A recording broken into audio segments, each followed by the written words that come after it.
সন্দীপ থানাত open house day অনুষ্ঠিত হয়। ডিসেম্বরের 9 তারিখ সোমবার বিকালে থানা কম্পাউন্ডের যে এই সভা অনুষ্ঠিত হয়।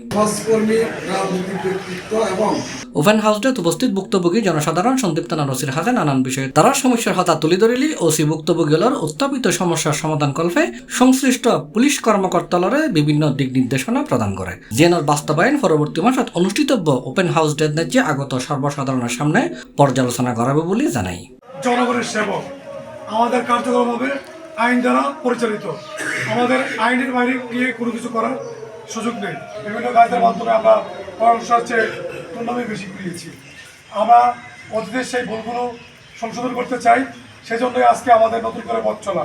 সেই নতুন করে পথ চলায় আপনারা আমাদের সাথে থাকবেন।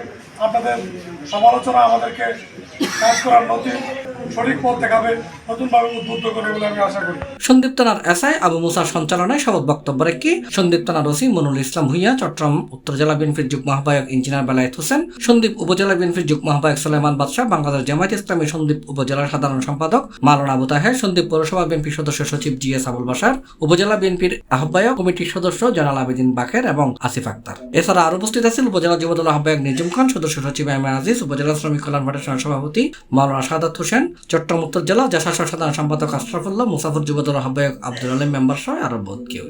আপনি যে কোনো সিদ্ধান্ত যদি ভালো মনে করেন নিতে পারেন, সেই জায়গাতে আমরা স্যারকে সহযোগিতা করবো ইনশাল্লাহ। অত্যন্ত স্মার্ট একজন অফিসার। আমি ওনাকে যেদিন থেকে দেখছি উনি সন্দীপের প্রতি বেশ আন্তরিক হিসেবে কাজ করছেন বলে আমরা মনে করব। খারাপ সময় যেটা সেটা চলে গেছে।